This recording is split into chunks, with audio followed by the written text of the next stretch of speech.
Malapit na naman yung board exam and alam ko na nagda-doubt ka na naman sa sarili mo. Kasi napagdaanan ko yan, eh, ganyan na ganyan ako dati, na para bang kahit na alam mo ng sumagot ng mga tanong ka, kahit na alam mo na yung topic, minsan iisipin mo pa rin na, "Kaya ko ba talagang ipasa yung board exam?" Well, palagi ko 'tong sinasabi, i-trick mo yung brain mo, sabihin mo, "Of course kaya ko, bakit naman hindi ko kakayanin? Eh, nag-aral ako, confident ako sa mga inaral ko, confident ako sa mga resources na meron ako, tsaka lagi akong nagpe-pray, excuse me, bakit hindi ako papasa?" 'Di ba? Imbes na isipin mo na, "Hala, baka hindi ko kaya, hala, baka hindi kaya, hala, baka hindi kaya." B, isipin mo na kaya mo. Sino ba magiging kakampi mo diyan? Sarili mo na lang, 'di ba? "Ma'am, nasasabi mo 'yan kasi ma'am tapos ka na." B, napagdaanan ko rin 'yan, yung ginagawa mo na 'yan, yung nararamdaman mo na 'yan na sobrang daming pressure, sobrang stress, hindi mo nga naririnig sa pamilya mo na na in na napi na gusto nila na pumasa ka pero ramdam mo yung stress, na ramdam mo yung pressure na dapat pumasa ka, 'di ba? Ramdam ko 'yan yung 'pag ikaw ang breadwinner sa pamilya ta's dapat kailangan mo lang maging successful, hindi ka puwede mag-fail. Ay, yung mga ganyan, ramdam na ramdam ko 'yan. Kaya nga since kung parehas tayo ng naramdaman before, sinasabi ko sa'yo ngayon na kaya mo.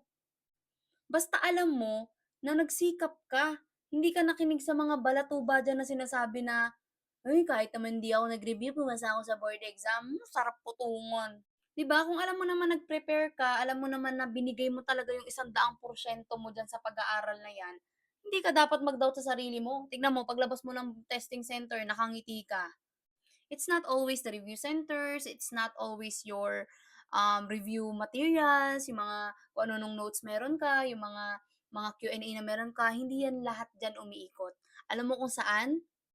Sa faith mo kay God, sa faith mo sa sarili mo na kaya mong pumasa sa board exam. And of course, kung nag-prepare ka nga be, kung nag-prepare ka, yung di ka dapat nagda-doubt.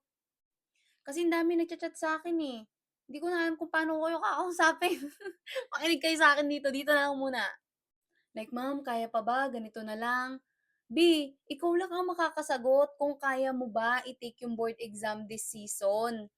Kasi nga hindi ko naman alam kung ano yung level of instruction mo, hindi ko alam kung paano ka natututo, hindi ko alam kung mabilis ka pang pu-make-up o hindi. Tapos tatanungin mo ko kung kaya pa ba ng 2 months, 3 months, 4 months. Kaya lagi kong sagot, ikaw ang nakakakilala sa sarili mo, ikaw ang tumantya kung kaya mo na ba. Ang akin lang naman, ang sinasabi ko lang naman, kung matibay ang foundation mo sa school kahit ba 2 months, 3 months lang 'yan, eh, okey na 'yan. Pero kung alam mong hindi at slow learner ka, bakit ka naman magre-review lang ng 2 months tapos baka mamaya iba final coaching lang ang dala.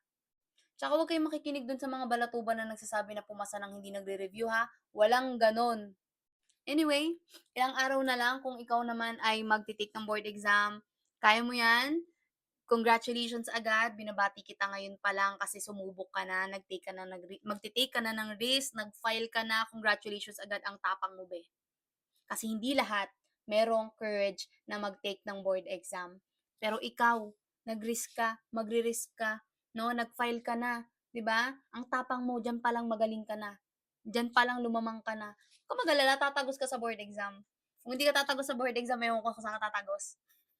And parang naman sa mga aspiring na, registered criminologist diyan, mga undergrad pa lang, utang na loob, mag-aral kayong mabuti, huwag kayong puro compliance sa school niyo, ha? Coming from me na puro compliance lang dati na hindi nagpapakita sa school, ha? Umayos kayo diyan, sinasabi ko sa inyo mahirap ang buhay dito sa review center.